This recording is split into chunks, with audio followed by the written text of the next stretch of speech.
Miarabantsika rehetra amin'ny anaran'ny Tompo. Ahoana no fomba ialana amin'ny filan-dratsy? Izay ireny hoentina amintsika amin'ny ity vidéo manaraka ity. Inona moa atao hoe filan-dratsy? Ny filan-dratsy dia ilay faniriana lalina ao anatintsika ao izay manosika antsika hanao zavatra tsy araka ny sitrapon'Andriamanitra. Faniriana lalina ao anatintsika ao manery sy manosika antsika hanao zavatra tsy araka ny sitrapon'Andriamanitra. Io faniriana lalina io dia tena manan-devo ary tsy mihera intsony fa tena hoe miezaka ilay olona mba hiala nefa tsy mety afaka mihitsy. Be dia be izany mety hoe zava-mahadomelina ao anatin'izany ny fifohana sigara, ny fisotroana toaka, ny fifohana rongony, ny fihinanana paraky, nefa mety ho fijangatsangana koa. Ao anatin'izany ny fijerena horonan-tsary mamofady, ny homosexualité ary ny resaka masturbation sy izay rehetra karazana filan-dratsy samihafa. Nefa mety ho filokana ihany koa sy izay maro hafa mamatotra ny olona ka manan-devo azy. Zavatra voalohany tiako tenenina amintsika dia ny hoe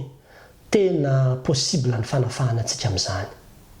Kanefa dia izao tsy mahafaka ny tenantsika isika. Tsy hoe ny herin'ny tsainao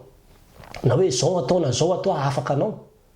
Fa izany raha mbola misy olona miteny aminao ny ambadibadika hoe izao atao hahafaka anao dia tadidio tsara fa fahavalon'ny azo fijaliana izany fampianarana izany. Fa raha nahavonjy ny tenantsika tsika ka nahafaka ny tenantsika amin'ny filan-dratsy dia tsy midina tetỳ ambony tany mihitsy ny zanak'Andriamanitra hamonjy antsika. Andeha ny Romanina toko faha-7 sy ny toko faha-9 no azavaiko aminao fohifohy fa ao amin'izany tenin'Andriamanitra izany no misy ny fanalahidy ny fanafahana anao. Na firy taona efa nanandevozana io filana io anao izao ny fotoana ahafantaranao ny marina. Fotsiny ny tenin'Andriamanitra hoe ho fantatra reo ny marina ary ny marina hanafaka anao tsy ho andevo. Romanina toko faha-7 andininy faha-4 dia misy an'izao teny izao manao hoe fa fantatsika fa araka ny fanahy ny lalàna fa izao kosa dia nofo namidy ho andevo ny ota. Fa izay ataoko dia tsy fantatro, fa izay tsy sitrako no ataoko, fa izay alako no ataoko. Fa raha manao izay tsy sitrako aho dia manaiky fa tsara ny lalàna, ary amin'izany tsy izaho intsony no manao izany fa ny ota izay mitoetra atao anatiko. Fa fantatro fa tsy misy zavatra tsara atao anatiko na dia atao anatin'ny nofoko, fa atao amiko ihany ny fikasana saingy ny hatanteraka ny tsara no tsy ato. Fa fantatro fa tsy ny tsara izay sitrako no ataoko, fa ny ratsy izay tsy sitrako no ataoko. Fa raha ny tsy sitrako no ataoko dia tsy izaho intsony manao izany fa ny ota izay mitoetra atao anatiko. Koa hitako izao lalàna izao, raha ataonao ny marina aho dia atao amiko ihany ny ratsy. Fa mankasitraka ny lalàn'Andriamanitra aho araka ny toetra anaty, nefa mahita lalàna hafa amin'ny momba ny tenako aho miady amin'ny lalàn'ny saiko ka mamabo ahy amin'ny lalàn'ny ota izay eo amin'ny momba ny tenako. Hatreo inona daholo izany zavatra rehetrarehetra izany. Eo tsika ravana dia mahita fa i Paoly dia tena nahatsiaro hoe tena misy zavatra tsy fantatro mihitsy atao anatiko ato izy. Misy zavatra tsy haiko mihitsy atao anatiko ato. Fa ny zavatra izay tiako atao tsy mety tanteraka fa ny zavatra tsy tiako atao foana no ataoko. Inona ny mahatonga an'izany izy? Dia resy lahatra izy manao hoe tena tsy izany manao an'ilay izy fa tena ilay ota izay mitoetra atao anatiko no manao an'ilay zavatra tsy sitrako ataoko io. Atao anatiko ihany ny fikasana izy mba hanao zavatra tsara nefany misosoka foana ilay ratsy foana ny lasa aloha. Mba te hiovy ianao, te hiala ianao nefa tsy mety afaka. Fa inona no nahatonga an'izany? Satria amin'ny andininy faha-4 izaho kosa izy dia nofo namidy ho andevo ny ota. Izany hoe ity nofontsika ity, ity vatantsika ity io ilay gejain'ny filana io. Dia io vatantsika io nefany namiditsika tamin'ny ota izy io. Namidy tamin'ny ota io. Tamin'ny fotoana izay nampidiranao an'ilay ota tao anatin'ny tenanao tao tamin'izay fotoana izay no nivarotanao ny tenanao tamin'ny ota io. Ka rehefa tafiditra izy dia lasa izy amin'izay ny maître satria efa nividiana ianao, novidian'ny ota ilay vatanao dia tafiditra izy dia izy no manao izay tiany atao. Araka ny tenen'ny Paoly hoe andevo ny ota. Tsy mihera intsony izy. Tsy afaka mana-tsafidy intsony ilay vatanao fa tsy maintsy manao izay tian'ilay ota atao. Izany mahatonga ny olona voafatotra. Izany ny fomba fiasan'ny ota ao anatin'ny olombelona. Ary ota io dia tsy inona fa filan-dratsy koa dia ao anatin'ny ota io. Ray amin'ny ota io koa ilay filan-dratsy izany hoe rehefa miditra izy tamin'ny voalohany nampidirinao dia nividiana ianao. Mena ilay fafinaretana kely tao ianao dia niditra tao anatinao amin'izay izy dia rehefa miditra izy dia mitombo ary tsy manaiky fa mangeja anao miazona anao manery anao anao zay zavatra tiany atao amin'izay dia osy isy Paoly manao hoe indrisy na dia ny fa 7 olo mahantra iza no afaka amin'ny tenanyity fahafatesana ity izany hoe iza olo Paoly no anafaka zany hoe tena tsy afaka izy voageja izy eo le resaka hoe fanafahana ahoana zany osy Paoly ny afaka amin'izao zavatra mahazo anazy ao mety efa nisy fotoana koa anao nametraka an'izany fanontaniana zany hoe ahoana ny mba ialako amin'ity zavatra mamatotra ty mety efa fabaraka mihitsy anao efa tratran'ny olona efa hita nytiratra rehetra ty daholo ny afaratsiana sy ny fahadalànao efa niteneniny olona anao efa natsona efa nitsizany tsy niteny anao fa tsy mety afaka le izy tsy mety afaka le izy olo mahantra ianao ahoana no anafahana antsika amin'izany dia andeha jerevantsika nytoyany eo amin'ny andininy fa 20 ozy isy Paoly manao hoe misaotra an'Andriamanitra ao amin'ny alalan'i Jesosy Kristy tompontsika farany amiko mankatony lalàn'Andriamanitra ao amin'ny saiko fa ny lalàn'ny ota kosa amin'ny nofoko ny dikan'izany dia hoe misaotra an'Andriamanitra fa farafaratsiny aloha ny saiko mba mankatohy ny sitrapon'Andriamanitra ihany na dia voagejan'ny ota aza ny nofoko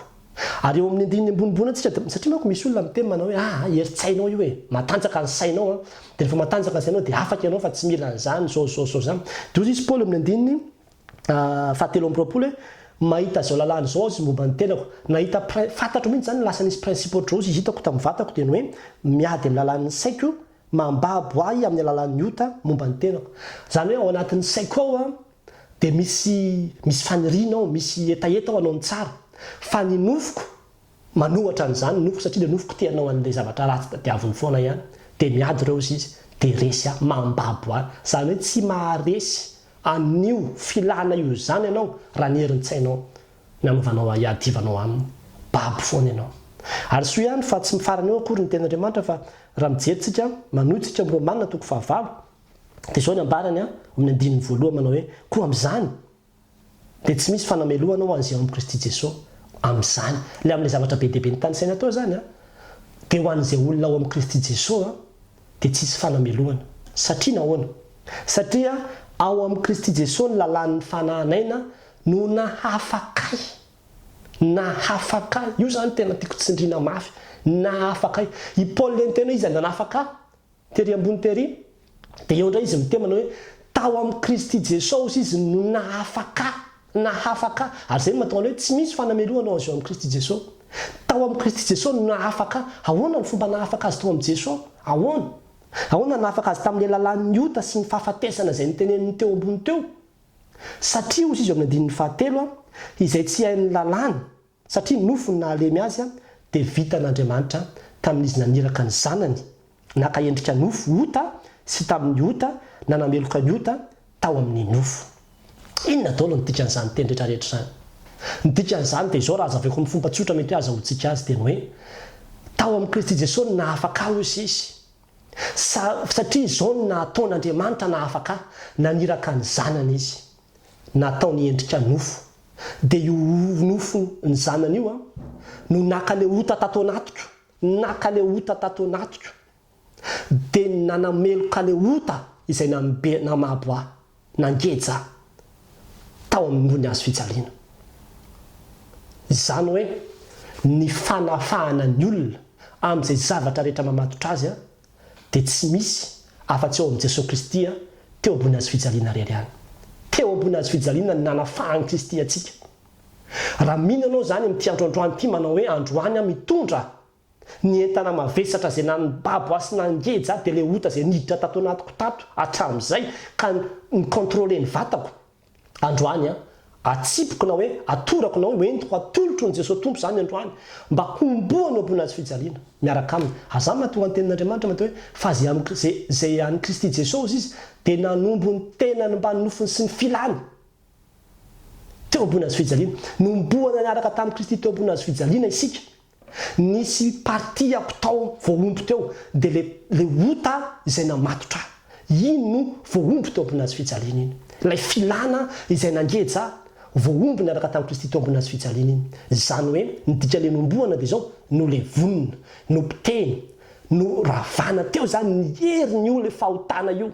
izay miazona anao tamin'ny voalohany izy zany raha mbola tsy nandalo azy fijaliana anao toko hoe tiana azy fijaliana raha mbola tsy nandalo anao romanina toko fafito mbola le déprimé anao mbola le reraka ianao mbola vizany ianao dia ao anatinao le ota tsy afaka nanao ninina ianao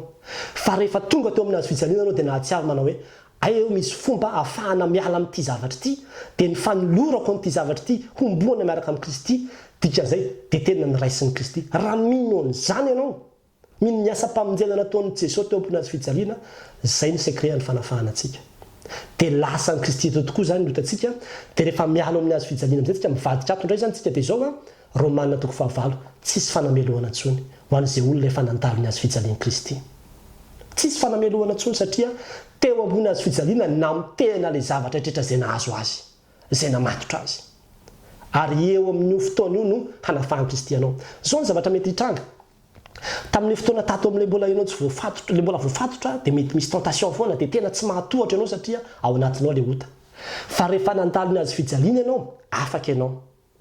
amin'izay fotoana izay tsy ao anatinao intsony le ota fa efa potika teny ambony azy fijaliana mino an'izany ianao fa raha tsy mino koa ianao fa misalasala dia tsy possible fa tsy maintsy mino ianao ny asa-pamonjena nataon'i Kristy mety mbola hisy ny tentation mbola mety hisy ny fakapanahy satria na Jesosy ary nalaina fanahy fa rehefa tonga kosa ny fakapanahy dia satria izy tsy ao anatinao intsony fa ny ivelany dia manana fahefana ianao hanohatra azy ato ianao tsy manana fahefana nohatra ny ota fa ato ianao manana fahefana nohatra azy satria tsy mandeha araka ny nofo intsony tahaka le tato fa mandeha araka ny fanahy araka ny ambarina amin'ny 4 hoe ahatanteraka ny fahamarinana ilain'ny lalàna amintsika izay ny fomba hanamarinana antsika teo amin'ny zanak'Andriamanitra vita ho Jesosy Tompo vita ny ady resy ny fahavalonao resy le zavatra mamatotra anao hatramin'izay vita ny teo ambony azy fijaliana zany tenenina foana zany isaky ny Paska fa ny fiainana an'izany vitsy ny tena miaina azy fa ny ankabetsahan'ny olona dia mbola miaina andevon'ny ota foana ihany fa androany atoloron'ny tompo zay rehetra mamatotra anao fa eo ambony azy fijaliana eo no amin'ny mafahan'ny tompo atsika ary zany mahatonga amin'ny Paoly teny hoe tsisy riariako afa-tsy ny azy fijalian'i Kristy fa teo no nanafahany teo no namonjeny teo no nanovan'ny tantaram-piainako miova olom-baovao ianao ka raha misy olona ao amin'ny Kristy dia olom-baovao izy efa lasa le zavatra taloha indreo efa tonga vaovao izy ireo dia natsangana le fanazy nanangana an'i Kristy tamin'ny maty no anangana anao koa amin'ny fiainam-baovao hanananao le fiainana vaovao miaraka amin'Andriamanitra dia raha ny zanaka ny manafaka ho afaka tokoa ianao tsy asa ataonao tsy ezaka ataonao no manafaka anao fa asa n'Andriamanitra nataon'ny zanany teo ambony azy fijaliana zany ary efa vita zany ny anjaranao dia mino an'izany sisa ny anjaranao dia miantoraka amin'ny tompo mibeba ny amin'izay rehetra efa ratsy vitanao dia anio atoloren'ny tompo ho zavatra le fahotana izay mangeja anao hoe tompo ity androany tsy miaraka amiko intsony ity tapitra vita miala amin'ity misaraka amin'ity manomboka androany fa tena ho alefako aminao amin'izay ity minoa ianao ny asa-pamonjena nataon'i Kristy teo ambony azy fijaliana ho anao fa rehefa vitanao zay afaka ianao tena afaka ianao avy eo amin'izay rehefa afaka dia afaka ny mandeha amin'izay hoe ny olona anao rehefa afaka